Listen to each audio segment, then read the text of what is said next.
Hello, everyone, and welcome to the Radiant Black podcast. This is a podcast focused on Radiant Black and the Massiveverse, a superhero universe created by Kyle Higgins and Marcelo Costa.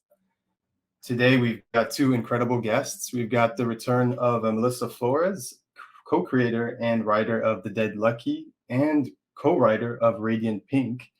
And I'm pretty sure you're writing Power Rangers as well right now. So, my God, it's true. I don't know how you get any sleep. So, we've also got superstar. You know her, like, actor, YouTuber, Twitch streamer. I mean, she's been everywhere. You've seen her on Mario The Kart Amazing Race. champion. Yeah, oh, there you go, Mario Kart champion, incredible cosplayer, Meghan Camarena, aka Strawburry17. How are you guys doing? Good. How are you?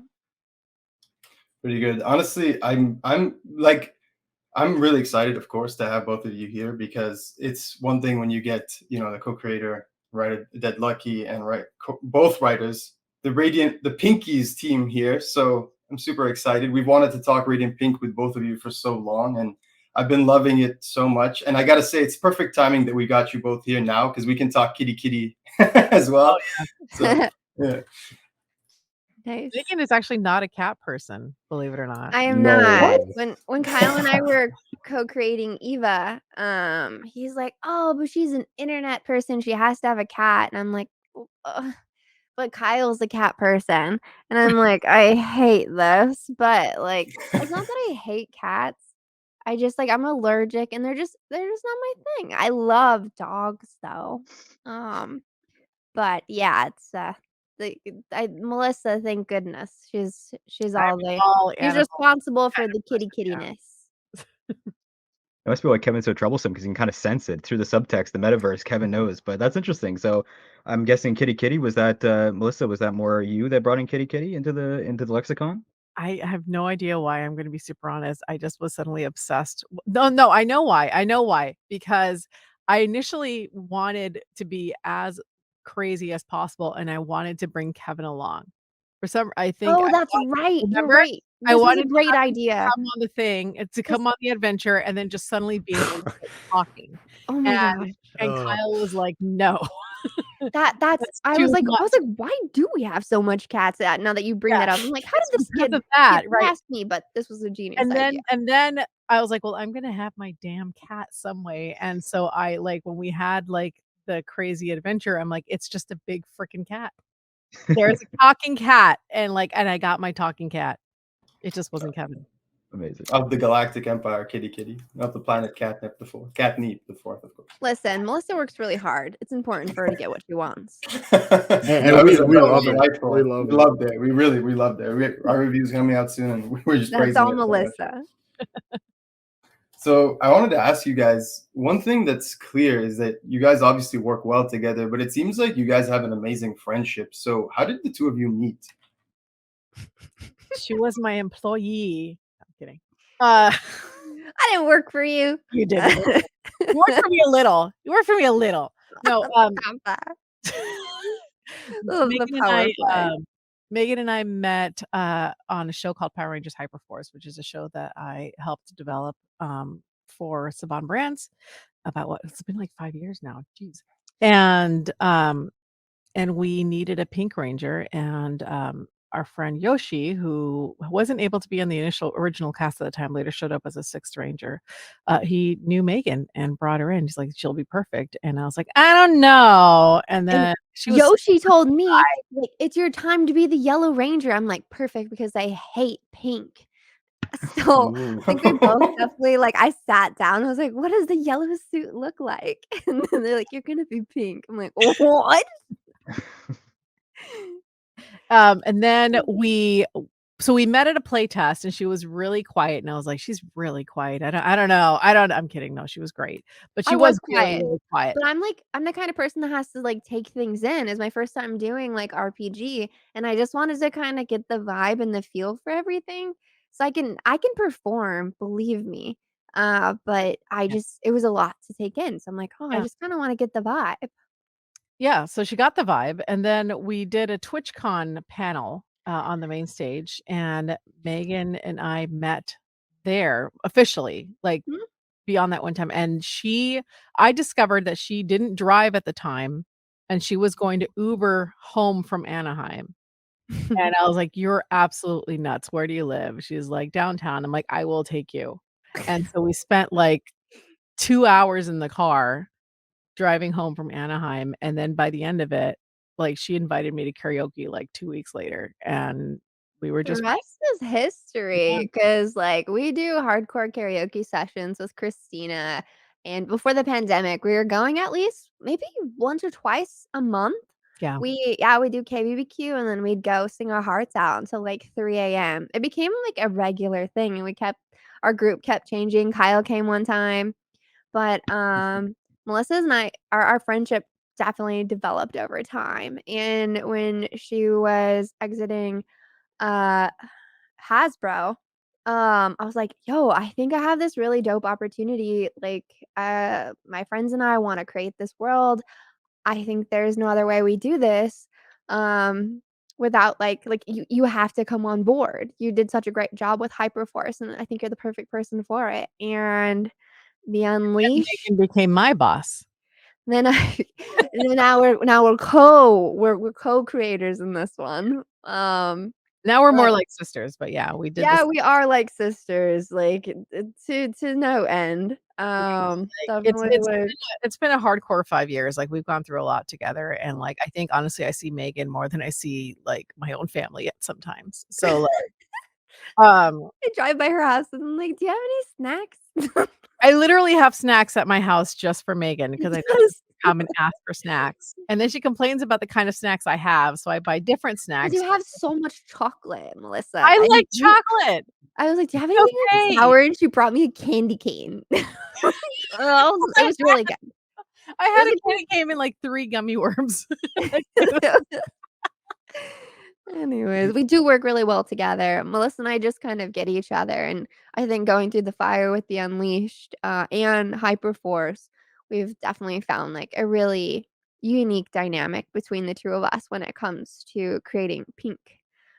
Because there's been times where we're writing and I'm at the very beginning, I'm like, "More gay, Melissa, more." And she was like, "Really? But what if?" I'm like, "No, dig into this. This is Eva's story. I want it to be here and queer, and I want everyone to melt when they read this."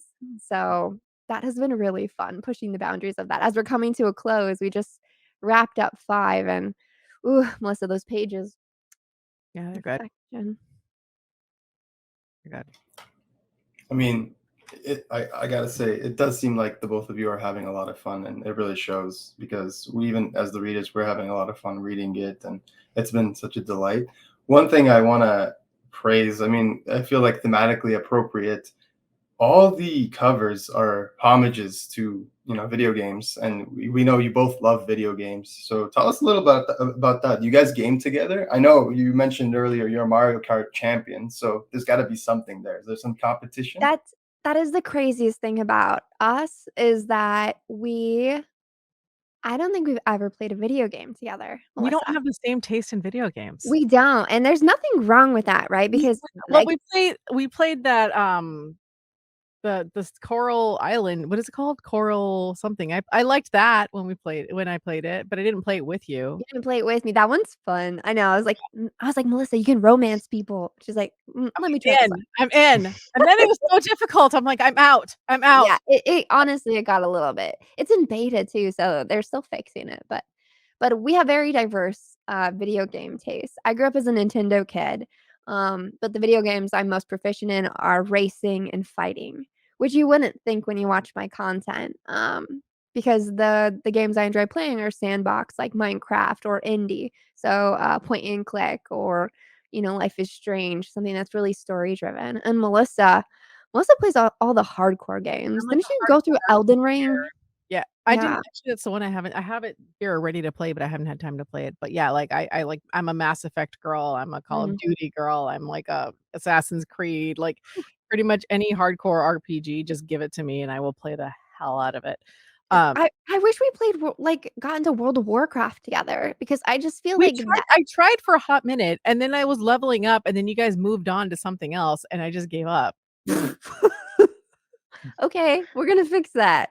We're gonna fix that. Okay, because I was like, wait, Azeroth is our connect. That's usually the world that bridges gamers, and yo, I can get down. I can get down in Azeroth. Like I think that might be our game that connects us. But I do think that the variant covers were actually, I think it was Megan who suggested that for Yeah, I us. was talking to Kyle and he kind of like I was like, "Can we like do one that's like a slime rancher one?" And we ended up just going to a slime world, which was even better. But yeah, Oh. Kyle was like, well then what if we just do all the variant covers like to like paying tribute to a video game?" I'm like, "I love that. That's great." So it was inspired by that slime ranching game then? The Slime I World? mean, initially I'm like obsessed with Slime Rancher. I think Pretty it's fun. great. Slime Rancher 2 is incredible too. Monami Park, great, great, studio. Excuse me if I'm speaking out of school. This could be wild. This is no depiction of you two, but is there anything about Eva and Kelly's dynamic that is similar to the way you two play off each other? Mm-mm. No, Really? I like to think I'm nicer than Kelly. And unfortunately, Kelly is, I, I I like wait, Kelly right? Kelly's meant to be more of a romantic interest, and Megan and I, though we joke that we're foster girlfriends sometimes, I when meant but, like, we have more of a sibling kind of connection. yeah, I Yeah, was kind of sorry about the that, Megan. the dynamic with Kelly is, like, when we were approaching Radiant Pink, I've been through some pretty rough relationships in my life, and I've dealt with some pretty extremes, and, Melissa has seen me through quite a few of them, and it was important to write a character that kind of embodied those experiences because my journey to self-love has been extremely challenging. I grew up in a pretty, like, abusive household, so love always came with terms and conditions, and, I wanted to create a character that you could fall for as a reader and love, and also kind of see the vulnerabilities in it's a thing that, like, I don't know if you guys have ever done this, where you see red flags with someone that you care about, and it doesn't change the fact that you love them and still care about them, but you can't paint those red flags white. And Kelly is kind of just she symbolizes that for anybody who's been in a relationship where it hasn't been the best. Yeah, I mean, from my perspective, when you look at the Kelly and Eva relationship, it's it is a lot of personal ideas when you love somebody so much, and you know that the person maybe they love is not the best person for them, but you can't help but want them to be happy and watch the relationship run its course. And I've had my share of bad relationships too. And so and one of the most difficult things about those kind of relationships is that you don't know it's a bad relationship when you're in it, It doesn't right? You start bad, it's Yeah, little. like the highs are highs, and the lows are lows, but the highs, like when you feel like that love for somebody, it's so hard to admit that it's just maybe not the best idea. And so we really wanted to tread this needle with Eva and Kelly that we're seeing um, these two people really do have a connection and they really do love each other, but they are unable to be toge like, just by the true virtue of who they are, they're not gonna make it or, like, we don't they have a very short timeline Love because isn't always enough, and it doesn't have to be. Just because you love someone doesn't mean you have to, like, beat it to the ground. Sometimes it's better put to love yourself and let first. go. Yeah. It's Awesome. it's a heartbreak story. Yeah, it's a That being said, heartbreaker. Yeah, yeah, it's fun. It's I everything. love Kelly. I love Kelly as a character. I hope that, even when we're done with this miniseries, we get to see more of her and more of Eva 'cause Yeah, she's a she's great. fascinating character, and I really freaking love her as Yeah, a person and as an anti-villain or whatever she is. Because I don't yeah. think I don't think she thinks of herself as a villain, and I don't think that, Eva does at this point. This is twisty for my brain because we've been so deep into 5, right? Are you, like, Ah, struggling, we can't Melissa? talk Because about 5. No spoilers, Megan. Melissa, I'm struggling so hard. I Are know we you are are. we I see it. Are we able to like redact anything if anything spills? I'm like, Yeah, we're not live. We can do a little editing magic. Yeah. okay, Yeah, if This Melissa, is you're going gonna. live. If it's This bad is enough. live to the U.S. podcast database right now. Nothing can be removed from Yeah. this. So no. This is Yeah, it can everyone's be worst redacted. nightmare. We'll I'm just not a say good. no. Yeah. We'll I just say can't no. like. Attacked us. I'm the Yeah. Tom Holland of comics. Like, don't. Speaking of comics, actually, I know we got we got a little Melissa's origin kind of in the last one. But I was wondering for you, was this kind of like, were you involved with comics, or did you read anything prior to Radiant Pink, or was this kind of your first like introduction into this medium? And I've how's never that been read a like? comic before. No, I'm just kidding. Could you imagine? I grew up with 4 brothers, and uh, being the only girl in a Latin household, there was always like, I think my dad's fear was always that I wouldn't be girly enough, or that if I liked boy things too much, it would, I don't know. It's my dad was very traditional. But my brother had comics, and I remember always wanting to read them because they looked so fascinating. And I would crinkle the corners or like mess up the pages, and I'd be a couple pages in, and he's like, "You, this is why you can't have this. This is why you can't read this. This is for boys, not for girls. Go play with your Barbies."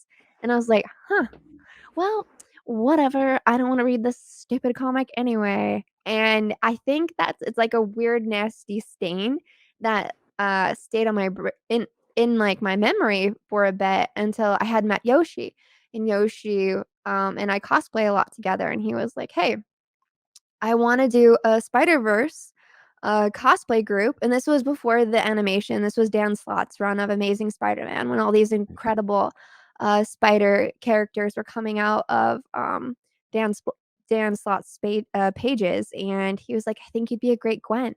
And I'm like, "I don't cosplay characters I don't know, but I'll pick up the comic and give it a go." And the rest is history. Oh my Have God. you seen those pictures of her as Spider-Gwen? Yes, I was gonna bring it up. Oh, Like we actually have a question good. specifically about cosplay for you later, but it's amazing, and we'll put a picture up so that people can see it. No, that Gwen cosplay is incredible. Honestly, Thank every you. single cosplay you've done is really incredible, including Aw. I forget what they're called, but the Fallout one you recently did as well. That one was really good. So no, Oh, you're thank really talented. you. Yeah. Thank you. Yeah, that was so yeah, Gwen was my introduction into comics, and I started out with Spider-Gwen, which was the Jason Latour run. I'm like, this dude does not this was an interesting take on women. Like, and then I dove into Dan Slott's run, and I was like, okay, I get why this character is so cool. And from there I went to Kamala Khan and Captain Marvel, and just got deeper and deeper into Civil War, and then jumped into Mighty Morphin, and it just the like I said, the rest is history. But after really diving into my first good comic, I was like, how do I become a part of this world? Reading a one issue of a great comic feels like reading an amazing book, but it's only 22 pages, and it had always been a hope and a dream of mine to potentially write comics, but I don't know when that opportunity would open up for me. And it just so happens that, Kyle Higgins came on Hyperforce and killed a bunch of people or destroyed them. Look at and you. and I was just like, I hate this Very guy. cool. Yeah. But I got him a burrito, and from there he's been like fascinated with the internet world, and it kind of like sparked a bit of inspiration for his pink character in his own world. So very, very lucky, very fortunate to know the good people that I know, and have done the research and work when it comes to being a nerd to get myself there. Nice, nice. Yeah. I also had one quick follow up too, and you can chime into this, Melissa too. Is like you kind of like it, relatively speaking, it hasn't been like a super long career for you guys so far, but it's been like a super dense. Like you guys have been doing a lot, doing a lot of awesome stuff. And I just wanted to ask, like, what's kind of like the biggest challenges that you've picked up, or like what some things you've learned over kind of your time so far as a comic writer, kind of into this? Man, Melissa's been so great at being a mentor and a teacher. she's so kind and so generous when taking me through things that she's like, "Hey, you can't just write in all caps." And I'm just like, "What?" And she's like, "You have to bold things." Or she'll challenge me to be like, "Hey, you're like kind of repeating yourself here. You don't need to tell people like what's happening, just like write it as it's happening." And it's just been really, I'm very, very lucky to grow and learn from her. But I think imposter syndrome kind of creeps in sometimes. That's why I was staring at a page for like 4 days and she called me out on it because I'm like, man, do I really know what I'm doing? Do I have this figured out? But like I think with the right guidance and the right story, it just you got to try, and I feel really proud of the work that we've done together. But those have been the challenges for me, and I'm very lucky to have Melissa in my corner. Yeah, and Kyle was that person for me, in terms of, being that mentor. I worked with Kyle for years and years and years, but always as a producer and a writer, never as a writer writing, my first Image comic, and then later co-writing with Megan and doing Mighty Morphin. It I've learned you have to trust people and trust the fact that people, who are giving you comments and notes, are doing it because they want the book to be the best that they could be. And I think one of the most challenging thing is for any writer is just, checking your own ego and being open and listening to what other people are saying. Because I mean, Dead Lucky itself was like such a challenging book for me, and it still continues to be challenging. Um, because, it's a world that I have to create rules for, and it's a world that I have to,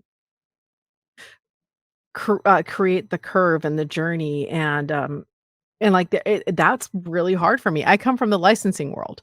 I come from the world where you give me the world, I can write it, you know? Yeah.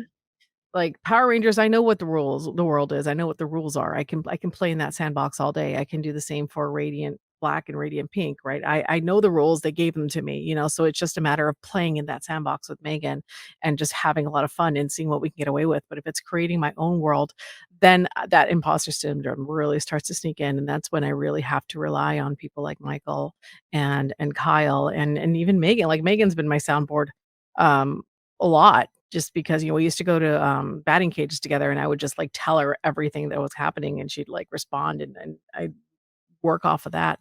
And my girlfriend, who is a veteran, she, like, tells me stuff from her world, and so that's been my biggest thing is 'cause I've had those moments, and that's why I could recognize it with Megan, where I'm just staring at a page for 5 days being like, "Why can't I write anything? I know this is due tomorrow. What the hell am I doing?" Every time your little bubble popped up, I was like, "Go away, go away." So you can We're see writing where I'm. Google Docs together. And Yeah. so usually what we do is we stay in our we she I have an interesting setup. So I have 2 desks. And so Megan will come over and bring her dog Chewy, who is like my son, Yeah. and she'll sit there and I'll sit here and we'll work off the same Google Doc and just like write together. But we've been so busy lately that we haven't had the time for that. And Yeah. so we've been just basically assigning each other pages and talking each other through chat. And so it was an interesting and different experience with writing 5 because we weren't in the same room and we weren't talking out loud to each other. And so But but you 5 can is something see, we've been building towards for a while. So, yeah. yeah. Yeah, and we worked on something else together too recently that is we had the same experience. And you can't talk about it, Megan. Don't say anything. No. And and so it's been fun. I'm actually really sad because I enjoy creating with Megan so much. So I know this won't be the last thing that we do together. We just have had a really good time, but we definitely are that support system for each other. And so um and I love how open she is and like just like what Kyle was for me in terms of like this is how you do things, I'm able to do that for her and then she'll do that for somebody else and the cycle will continue. It'll be great. Circle of life. I have two quick questions for you guys.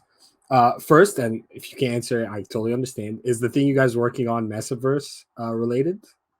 And two, is there anything while you guys are writing Radiant Pink? Is there any ideas that maybe Melissa wanted to do but Megan didn't want, or vice versa? Something that you guys kind of had to compromise on. Also, while you answer, I need to change my headphones to Hello Kitty headphones, so I'll be right back. Love it. Um, it is not Massiveverse related. We can say that. But that's all we can say. Oh. I'll take it. I can't. I'm not good at speaking. What was the second one? I was like, don't say anything. I forgot. Oh, Is the there jet. anything that one of you wanted to do that the other one kind of didn't, or something that you guys had to compromise on while writing Radiant Pink? We've been pretty lucky. It's like Pink is I don't know if you guys noticed this. A lot of the characters that I portray are like get to create they're like all in the same vein of each other. Like Eva is kind of an extension of Chloe in some way. But you know, a little bit more rounded. Um and the crazier the better.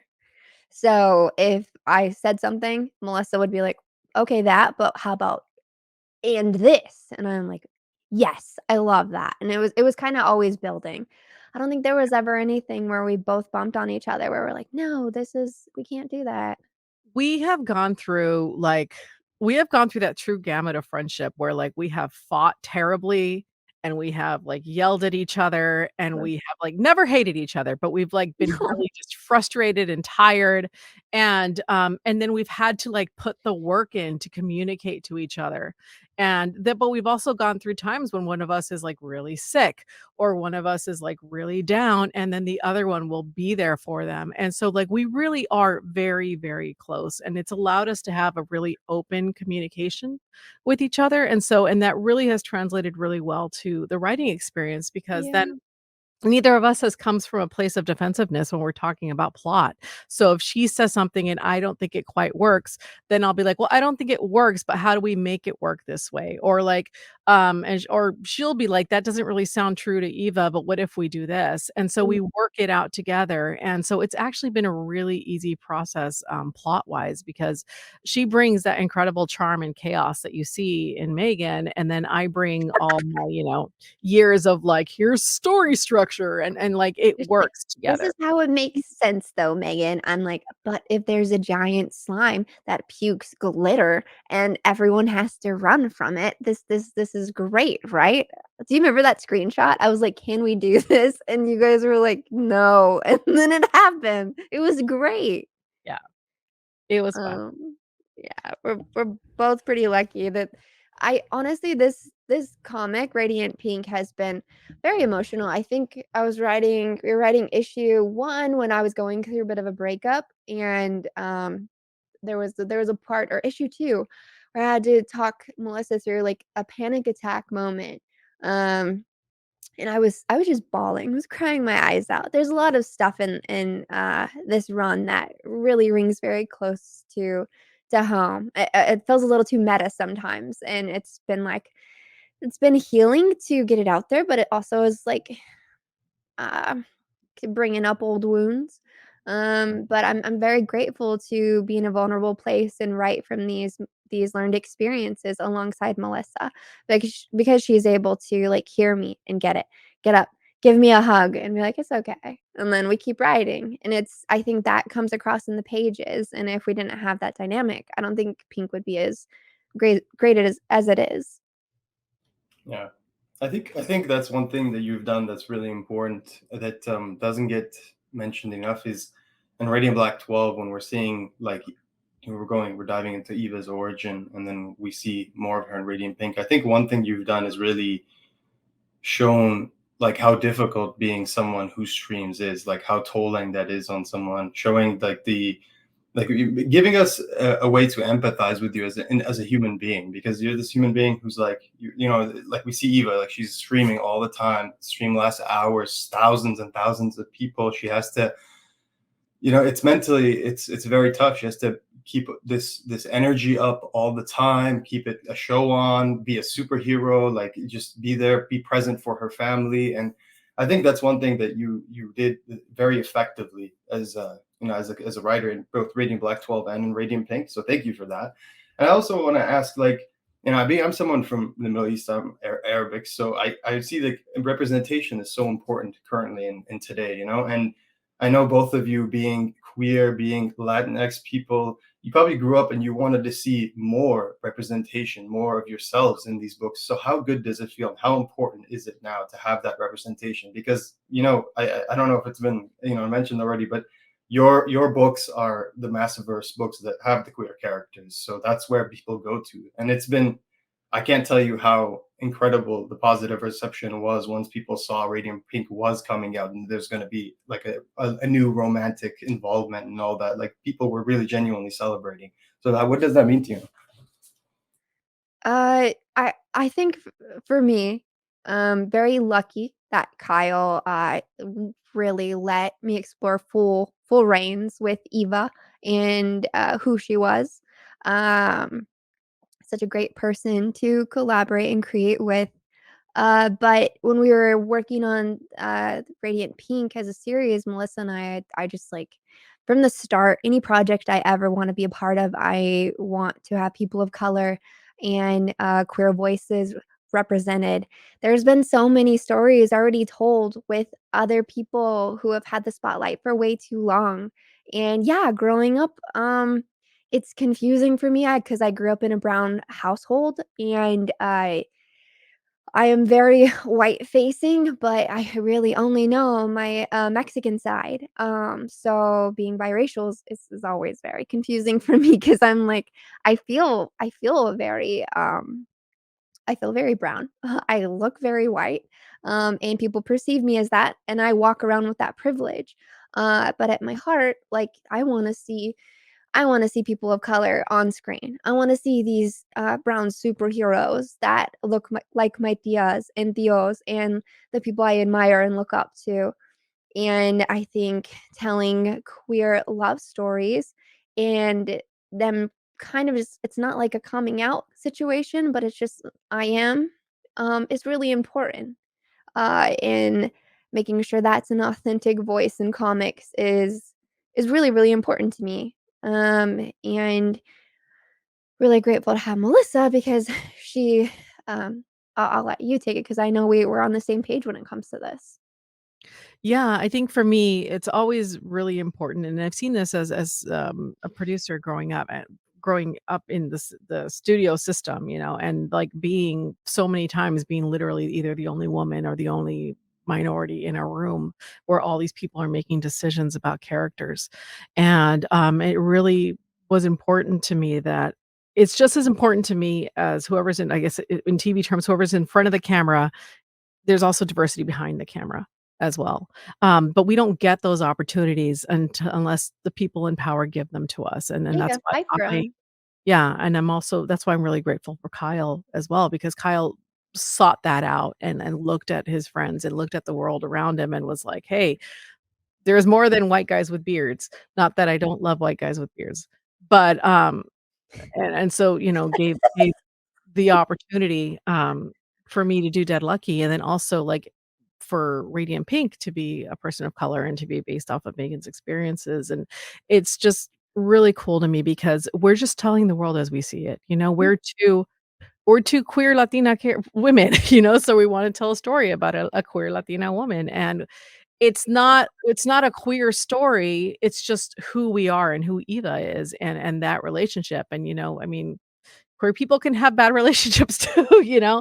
and, we wanted to make sure that Kelly was a person of color, we wanted to make sure that Maddie was a person of color, we really wanted to fill the books with people of color and not speak to the fact that they were of color, it's just, this is who they are and this is their Yeah. experience. We're not thinking about our race 24/7.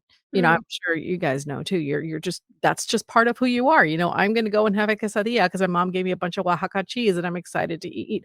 But it's just that's one part of what I do, my mom made me caldo de pollo when I was sick, and I'm really excited about that, and I have a girlfriend, and she makes me wear this bracelet because she likes the couples bracelets, like, those are just things, like, parts of who we are, but we don't really think about it and be like, "That's a Latina thing, that's a queer thing."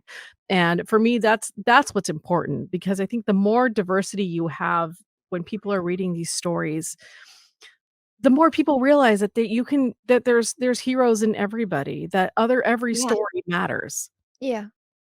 if that makes sense. Another big thing was when we were starting this, and we brought Emma on board, I asked Kyle, I was like, "Please, can we make this an all women-led comic book series?" Um, it's just really important to me to make sure that, we're giving the opportunities that we have for the letterer, the colorist, to come in and they be a woman. Because like Melissa said, a lot of times on set, the diversity, there's 3 women. I come from gaming, so a lot of times I'm the only woman on set. And it's not that there are a lack of women who can do the job. It's just they're not being given the opportunity. And whenever we're in a position or I'm in a position of power, I want to make sure that I'm giving that to a woman who can learn and grow and get their work out there. Yeah, even Out. the Unleashed, our cast was mostly LGBTQ, and we had two straight guys, but they were Asian American lead straight guys. We really wanted to be as diverse as we possibly could and really cast people of color. And honestly, I'm so proud of the Unleashed. It was such a great show. So good. So Yeah, good for its time. During the pandemic? yeah. Come on now. We did that during the pandemic with as little time as we did when it was just insane. I'm just so grateful to the cast and the crew that put their trust in everything. We had an amazing cast. That What an incredible I don't even know story. how we got everybody, I mean, I know Megan's friends are all fantastic, Mika and Shelby, and then Abria, who's now just blasting off on Critical Role and doing amazing things, and Christopher Sean, who just literally I had met one time and asked him as a favor to come on board and just killed it as a villain. And he was so scary. It was so good. And Mike Bowe, who was Megan's friend, and it just Incredible actor and just a kind human being. Yeah, it was really through the trenches, and I think that's when Megan and I really realized we could work together and do some really cool things. Nice. That's awesome. I've got a question for Megan. I couldn't help but notice a lot of the similarities with the breakneck pace of Radiant Pink and also what it's like to be on The Amazing Race, exploring strange new worlds and stuff like that. Were you influenced in any way of the experience of 2 people against the world? Oh, that's so funny. There is a Megan? What? Did you fall down like Eva? Melissa. Sorry. Don't be mad. You gotta take a lap for that one. I cannot believe you just said that. It's okay. She gets one because one time we were talking and she's like, "Oh, the coffee hasn't hit yet," and I was like, I don't drink coffee. Yeah, I know. "Melissa, you drink coffee?" She was like, "It was just a saying. I wanted just to test it out. I wanted to say it." And I'm like, "Oh, okay." So I had that one. Never let it go. She never let it go. Never going to. I tripped and fell a lot on The Amazing Race. So that is what Melissa is referencing. My camera is going a little bit blurry. Excuse me while I tone down my neon light. There is one nod to The Amazing Race. Can you guys guess where it is? I don't know. I didn't I even know. Yeah, I didn't even think there would be. I honestly, no. It's in oh shoot, was that issue 12 or it's issue 12. Oh, yeah. Okay, yeah. That's right. Yeah, when you open it up and there's a full page spread of all these different places that Eva jumps to right when she gets her powers. Bora Bora is in there. And cool. I wanted to explore all the beautiful places I've ever been that have meant something in my life. And that was one of them because that was the introduction to The Amazing Race. In terms of the breakneck pacing, that's just being an influencer for the last 16 years, creating in a career that hadn't even been invented, being laughed out of rooms because I make videos in my bedroom, being told that Strawberry17 sounds like a stripper name. I'm like, okay. It was my first AOL screen name. I was in 6th grade when I made it. That's just our life. You go from streaming 8 hours to editing all night to hopping on a plane to South Africa to go film on a TV set as behind the scenes and then coming back and going through red carpet. There is nothing in that pacing in the way that I've shown Eva's life that isn't real. And Melissa can attest to it. I've definitely slowed down in the last 2 years because my health started to get to a point where I was pushing myself way too hard, and wasn't taking the best care of myself, kind of like Eva. But before that, it was 24/7, lived out of a suitcase, was home maybe once a week out of the entire month because I was constantly traveling. So that is just that had been my reality probably for the last 13 years. Yeah. That's the inspiration. The And chaos of real life.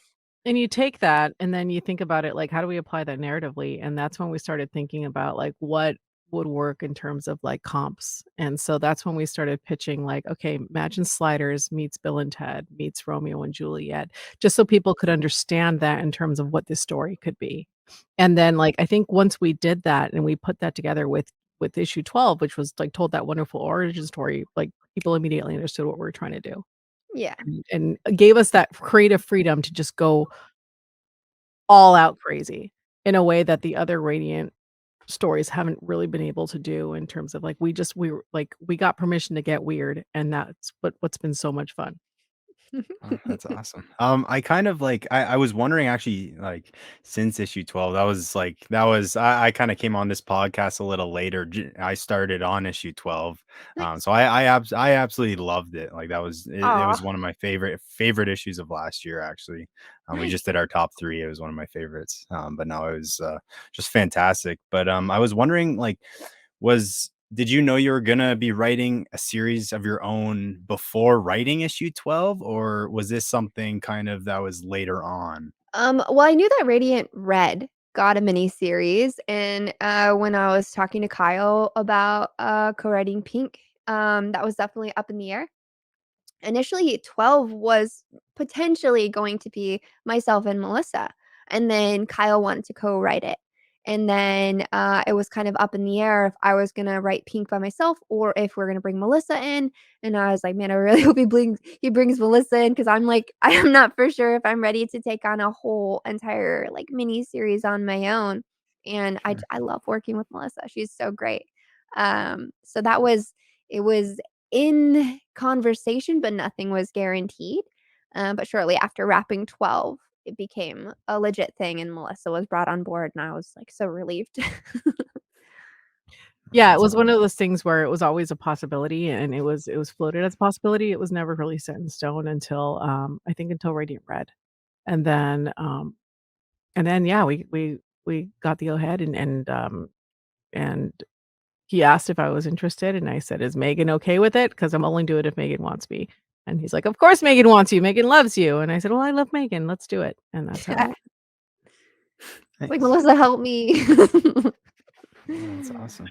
Melissa knows how to write spicy romance angst. So I was like, hey, Melissa, got a story I want to tell. She's so funny though, 'cause she like when I start getting spicy, she like blushes. She's like, "Melissa." And I'm like, "No, this is happening. It's a romance." She's like, "Wait, but," and then her face gets all red like it's happening It's now. just getting red Very right now. cute. You'll It's see very it. Wait, never mind. Sorry, I gotta not talk about things. Oh, that's funny. Anyways. Yeah. I actually switching. I had a quick question about Dead Lucky actually. Yeah. Since it's been a while. And a little spoilers here. For the first 6 issues, I guess. But what has that been like? We've seen a big character come in. Mr. Shift from Radiant Black. Yeah. Come into your series. What has that been like writing kind of a character from Kyle's book? How has that kind of been different from writing like characters that you've created on your own, and like what's been like the best part of like integrating that into your world?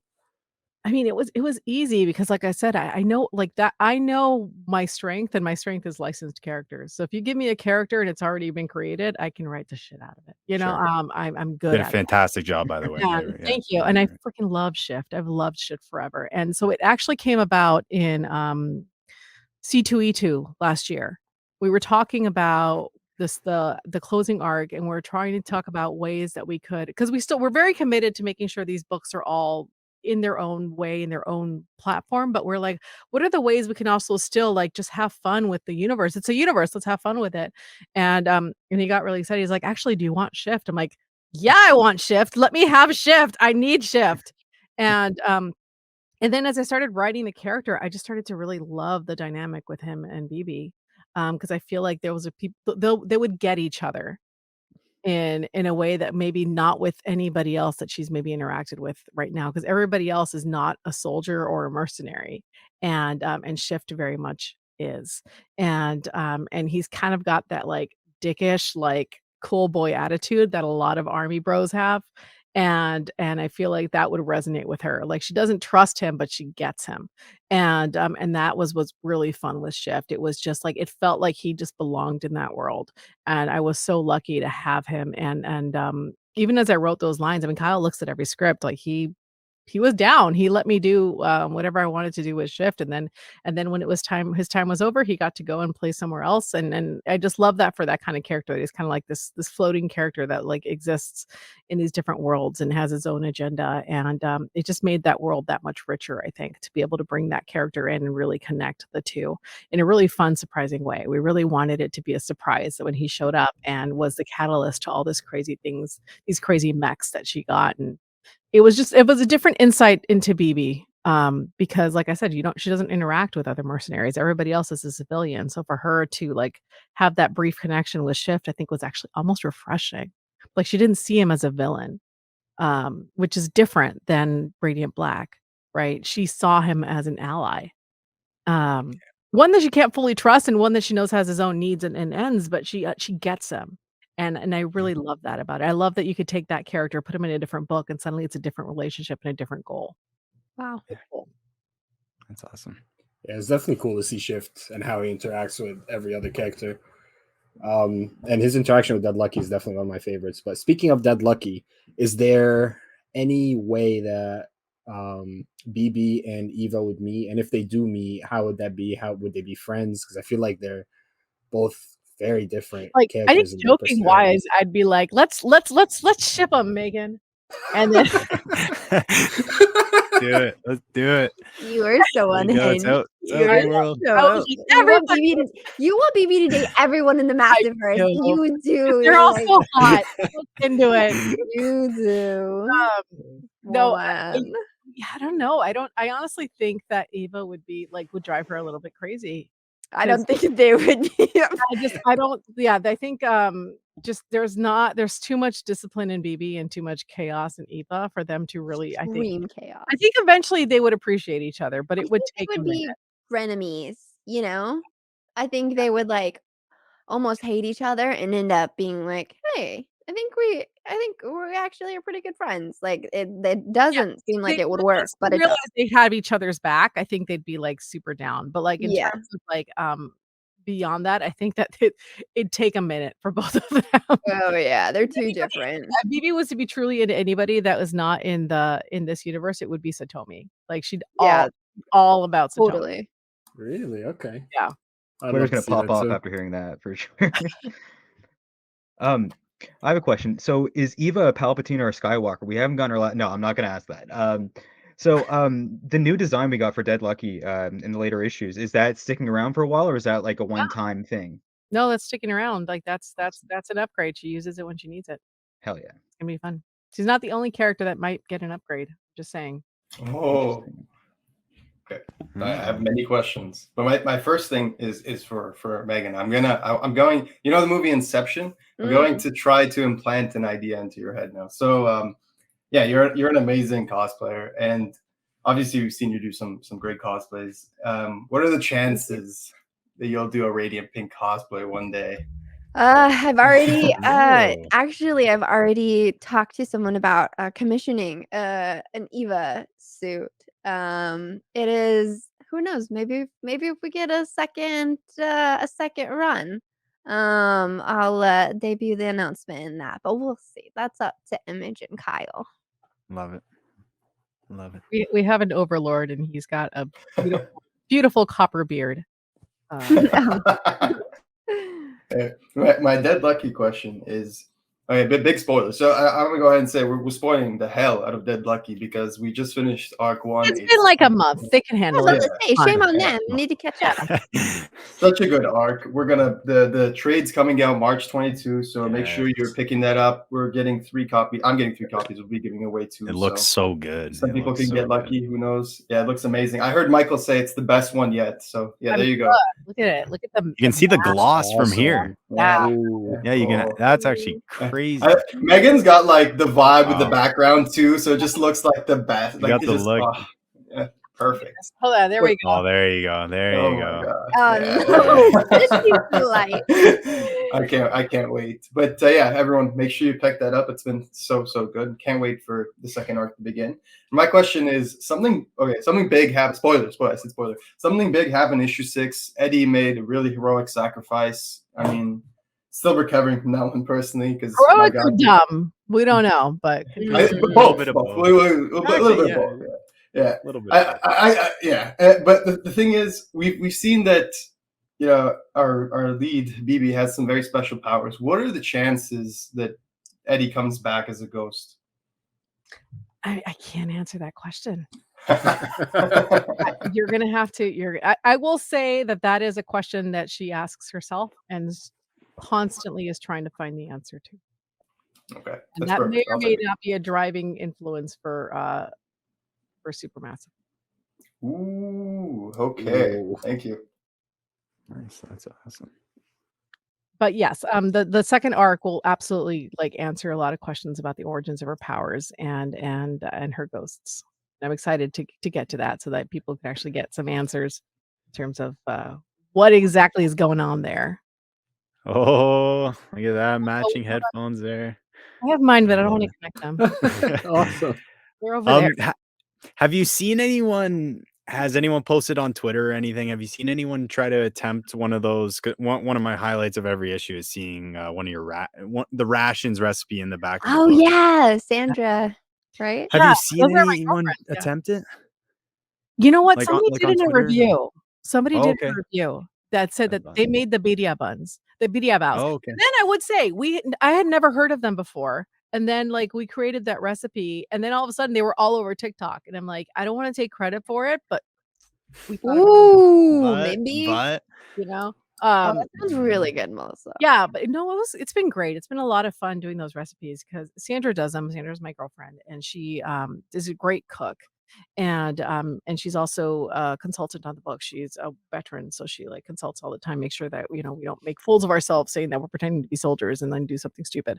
But she but yeah, the goal every time is to try to find common ground because BB's biracial between the Chinese cuisine and the Mexican cuisine, and that's been really fun just finding those moments. And she makes every recipe to make sure it works. Yeah.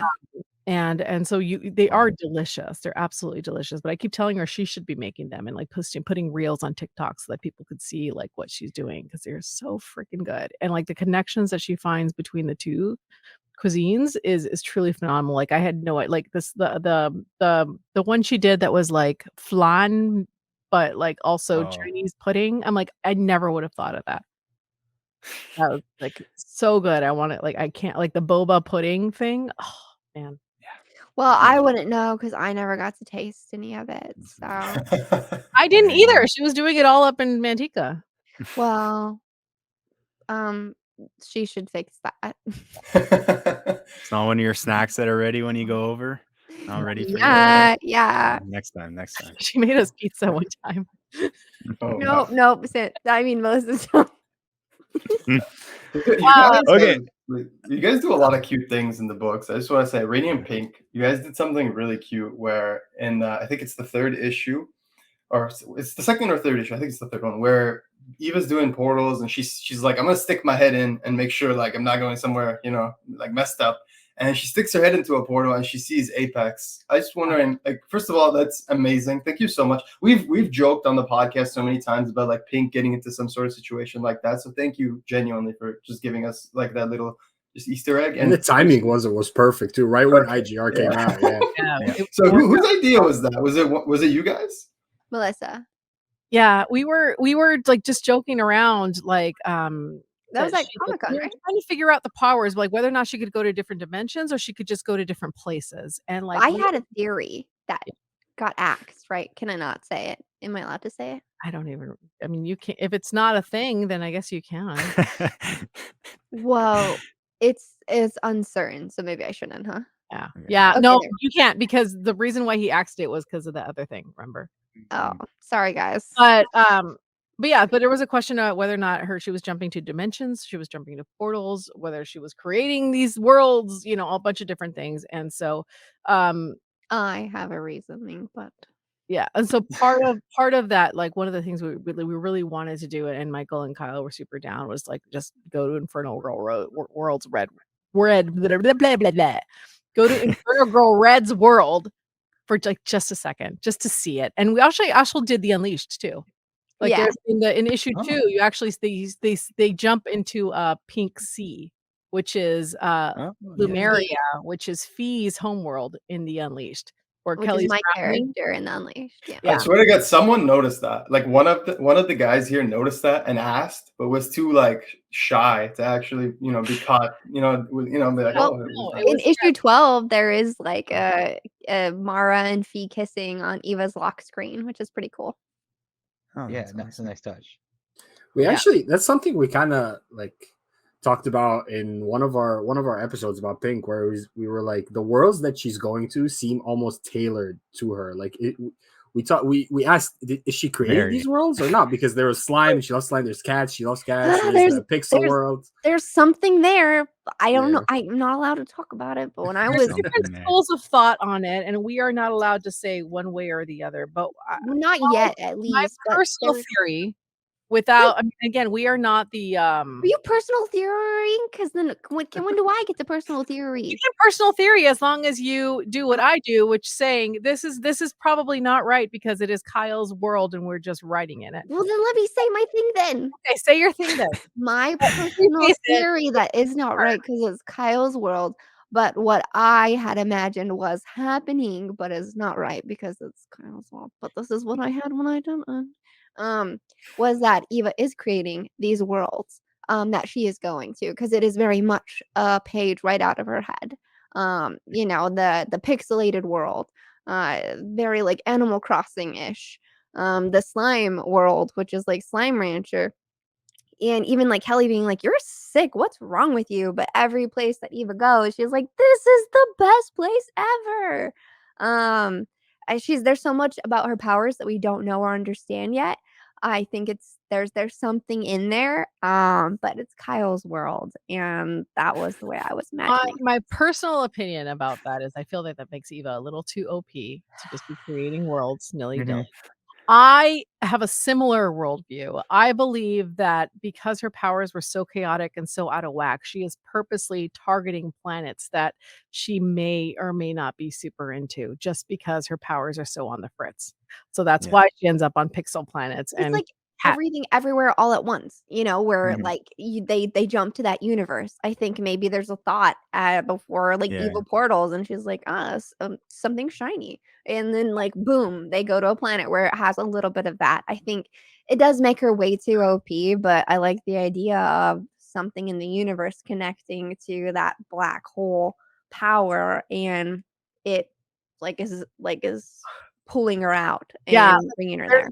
I produced a show called Glitter Force, and it's called Purity Cure in Japan, and there's like the season I did, Glitter Force was, they were basically able to travel through bookcase, but you had to be really careful because if you had to concentrate exactly on where you wanted to go, because if you thought of anything else, you ended up at the wrong Sure. place, and so, like there was a specific one where Glitter Lucky, like, was about to go to the fight and then saw a penguin and was like, "Oh my god, cute!" And she was transported to like, Antarctica and, like, got stuck out there. That would be the death of me. I would never be able to have that power. And that's what I feel like is happening to Eva. She's just, like, Yeah. ADDH in her brain and just was like, "I really miss my cat. Oh, here's a cat plant," Yeah.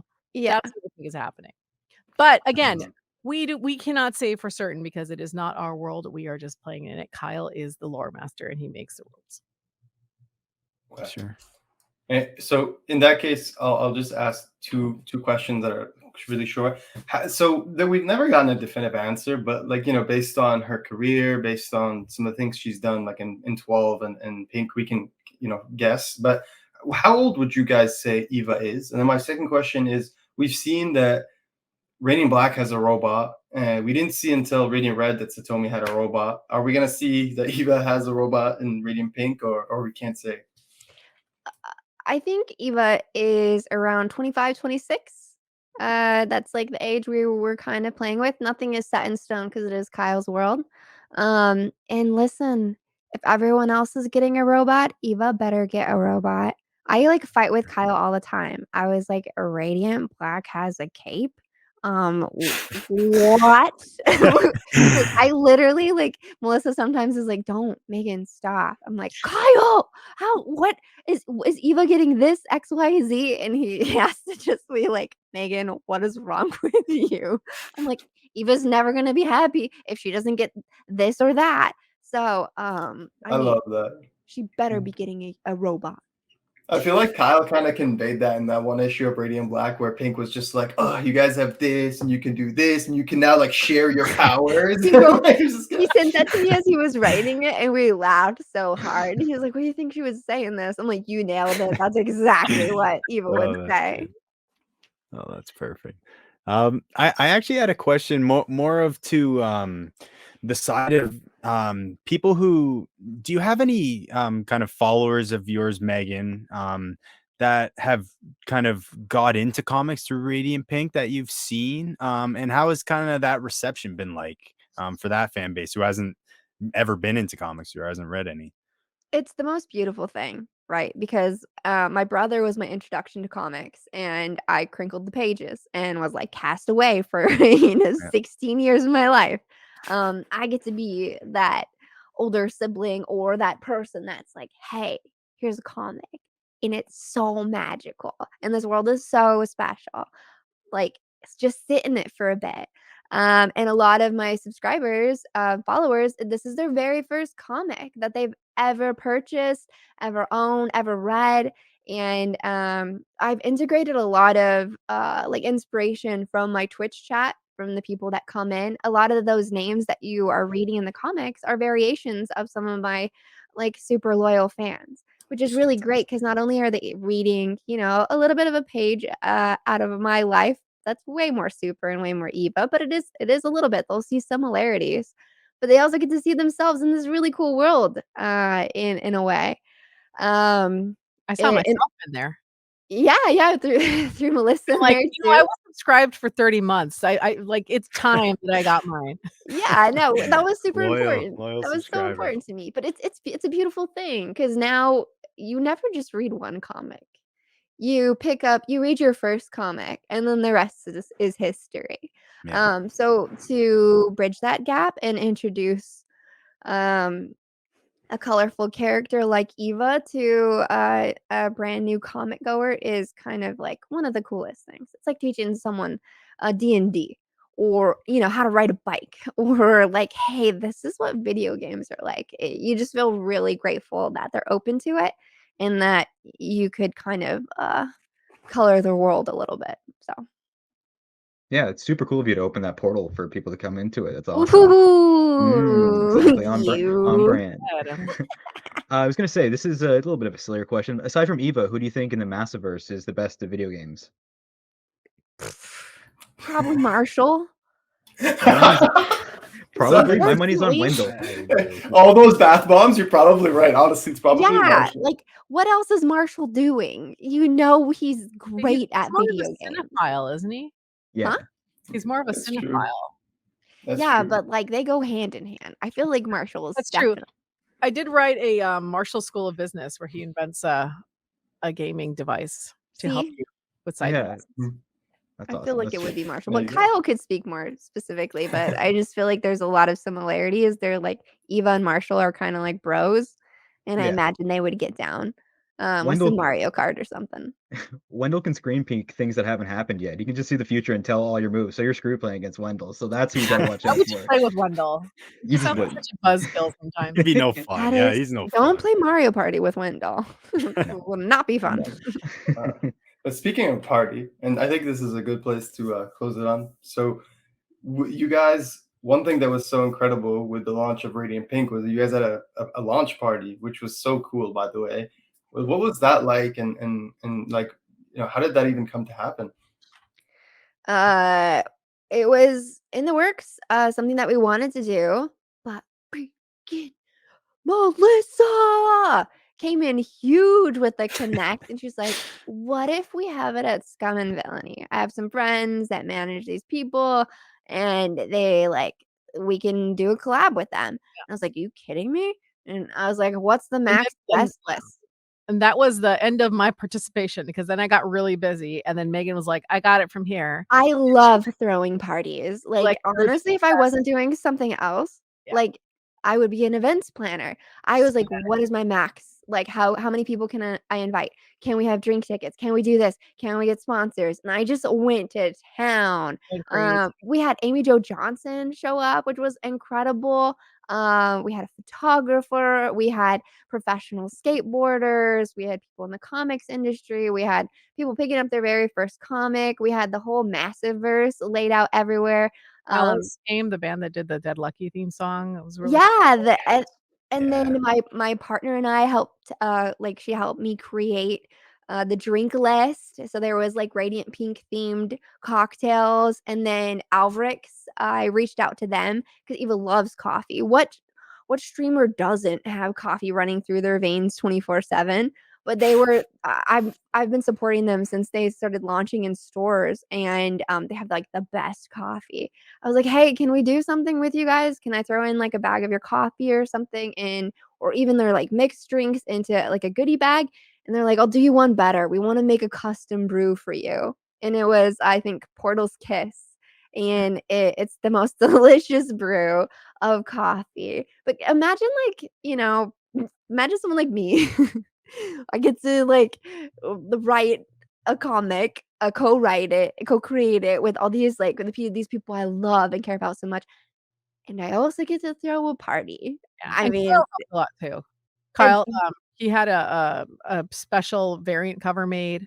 no, Just Kyle is like the man to do this. He's like, "I'll bring the posters and we'll have the cutouts and then we'll have all this swag." And he's like, "I have this, I have that." I'm like, "Yes, let's put it in the swag bags." And he made that night really it was cool, and he elevated it. yeah, like Kyle- literally all I did was literally introduce people to different people, and then I got really busy at work, and so like those two just took it and ran, and like I'm so grateful because it was such a great I showed up and I helped fill goodie bags. That was like as far as I got to do what I It got. was so fun Yeah. though. Kyle just also Kyle, I think, loves events too.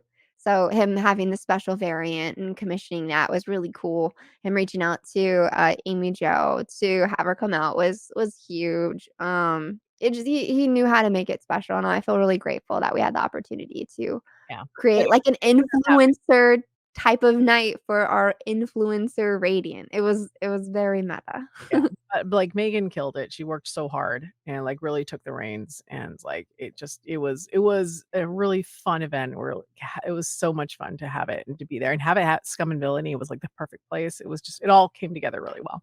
So many people Yeah. dressed up in pink. We said space themed, but a lot of people just wore pink. And I was just like, I love it here. I had a special piece made that went over my dress. It was a dream come true. Yeah, it's emblematic of the Massiveverse itself, how you all came together to throw this amazing party. And only the Massiveverse can throwing a party where no one showed up be a good thing. It takes a while for my Nice. shitty jokes to land, and you get the Nice. get the golf Get ball. it? Nice. But yeah, no, Yeah. it was amazing. Most FOMO I've ever had. Seriously, like I have to go to Chicago now on a yearly basis because you guys put together such amazing events. And C2E2, do you guys have anything planned? We don't. I think Kyle might have something. I don't think he's gonna do what he did last year. That was cool. I'm sad I missed that one. Yeah. Yeah. But I think he's gonna do something with the local artists there. I don't think we have any specific plan. Where can people access the Unleashed, Megan? Where can people find that? twitch.tv/strawberry17 plays, there's a playlist, or youtube.com/strawberry17. There's an unleashed playlist for people to enjoy the entire RPG experience. There's also backup comics in issues 5 through 8 of Radiant Oh Black. yeah, that's right. We had a 5-page real estate in the back of Radiant Black to tell our story. So Plus, for everyone out there, don't forget Megan did such an incredible job hosting Radiant Radio at the beginning. You know, covering all the first few issues of Radiant Black with Kyle and Michael for a while. So you can find that on her playlist too. She's doing all kinds of amazing things. Except for episode 2, because I forgot to save it. It was a lot. There's we tried our best, but maybe that's not my strong point. You guys do a much better job. Yeah. Oh no worries. Thank you. Thank you so much, guys. Like it was such a pleasure. You know, you guys are such busy people, and we really appreciate you taking the time to be a part of the show. You know, a lot of us over here in Canada, so it's harder for us to come to the conventions. We were super bummed last year we didn't make it out to C2E2, but we're hoping in the future that we're going to catch you guys at a convention for sure, because we want to meet all the Massiveverse people, and it's been it's been amazing. Check out Radiant Pink, please. I mean, Megan and Melissa are killing it on Radiant Pink. Check out Dead Lucky. Check out Melissa's Power Rangers. I don't read Power Rangers, but my timeline is filled with people just praising Melissa's Power Rangers run. I find it really funny. It's so good. It's so I'm having a blast on Power Rangers. Like, jump into Melissa's run. It's a lot of fun. Can you jump into just your run, Melissa? Or is it like yes, you have to you can. There is, like, you probably are gonna have to be a little bit like, who's this guy for a second? Sure. But yes, like, we purposely designed it so you could jump in. Okay. It's Just good like that. That's good. I also have a Women in Marvel, a story in Women in Marvel. Yes. That's coming out, I think, is it this month? And then I also have with Oni Press a sci-fi story in a sci-fi anthology that's coming in the next few months too. So I've got some other stuff. Melissa, you've been busy. Stuff. I'm so tired, you guys. I'm so tired. That's incredible, though. I mean, you've been a comic book writer for not even a year. Has it been even a year now? And it's been like a year only, maybe, eh? And you've already written so much, like, incredible. You don't even know the half of it too. I'm looking forward to more. I mean, I seriously, Dead Lucky and Radiant Pink, we've been enjoying so much. And now that I know that I can just dive into Power Rangers. Screw it, I'll dive into Power Rangers. You've convinced me. So. Do it. You're gonna want to. I'm just saying. I mean, it's got, like, Ryan wrote the run right before me. Matt wrote. It's a massive. It's in the family. You know, there you go. A great series. It's a lot of fun, and I'm really excited to be able to. These next few issues are going to be crazy. Like, definitely, if you're going to start at 101, because once you get to like 105, 106, 107, it just goes absolutely bonkers, and you will be super lost because everything does everything else.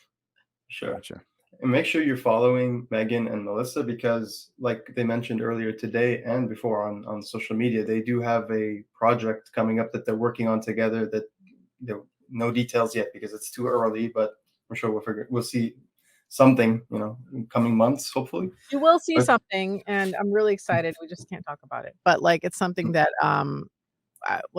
I was working hard on trying to get, and Megan was too, and so the opportunity came up, and we took it and ran. So I'm gonna start saying that when people ask me. What? Well, you just said.